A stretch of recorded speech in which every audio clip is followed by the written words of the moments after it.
আসসালামু আলাইকুম প্রিয় শিক্ষার্থীবৃন্দ, আশা করি ভালো আছো। আজকের ক্লাসটা অত্যন্ত গুরুত্বপূর্ণ। আমরা এমসিকিউ পার্ট নিয়ে আলোচনা করব। 1 নম্বর প্রশ্নটা দেখো, কোন ধরনের ত্রিভুজের পরিবৃত্তের কেন্দ্র ত্রিভুজটির বৃহত্তম বাহুর উপর অবস্থিত? তাহলে আমরা পরিকেন্দ্র বলতে কি বুঝাই? একটা ত্রিভুজের পরিবৃত্ত। মনে করো আমি একটা ত্রিভুজ আঁকলাম, তাহলে এই ত্রিভুজের পরিকেন্দ্র হচ্ছে ত্রিভুজের শীর্ষবিন্দু আমরা জানি যে তিনটা শীর্ষবিন্দু দিয়ে গেলে সেটাকে আমরা পরিকেন্দ্র বলবো। যেমন ধরো আমি একটা বৃত্ত আঁকলাম, বৃত্তের ভিতরে একটা ত্রিভুজ আঁকলাম, এটা যে কোনো ত্রিভুজ হইতে পারে। আচ্ছা, এখন আমরা সেম ভাবে আরেকটা ত্রিভুজ আঁকি। দেখো তো, একটু খেয়াল করো।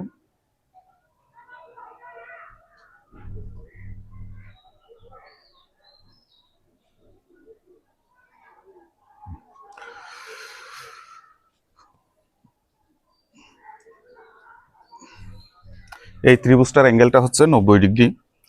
যখন 90 ডিগ্রি হবে, ত্রিভুজের পরিবৃত্তের কেন্দ্র বলতে এই যে এটাকে কেন্দ্র করে আমরা যে বৃত্তটা আঁকলাম, তাহলে পরিবৃত্তের কেন্দ্র ত্রিভুজটির বৃহত্তম বাহুর উপর অবস্থিত। যেমন ধরো এটা একটা সমকোণী ত্রিভুজের বৃহত্তম বাহু বলতে আমরা অতিভুজটাকে বুঝি। তাহলে অতিভুজের উপর কেন্দ্রটা অবস্থিত হবে, এটাই বলতেছে কোন ধরনের ত্রিভুজের পরিবৃত্তের কেন্দ্র ত্রিভুজটির বৃহত্তম বাহুর উপর অবস্থিত। তাহলে এখানে আমরা পরিকেন্দ্রটা এখানে পাচ্ছি। আমরা যদি এখানে চিন্তা করি পরিবৃত্তের কেন্দ্রটা এখানে পাচ্ছি, এখানে চিন্তা করলে পরিবৃত্তের কেন্দ্রটা এখানে পাচ্ছি। একমাত্র সমকোণী ত্রিভুজের ক্ষেত্রে পরিবৃত্তের কেন্দ্রটা অতিভুজের উপর অবস্থিত।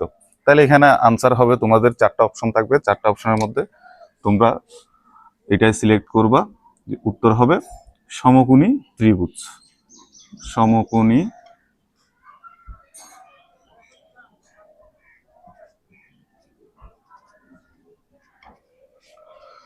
আশা করি বুঝতে পেরেছো।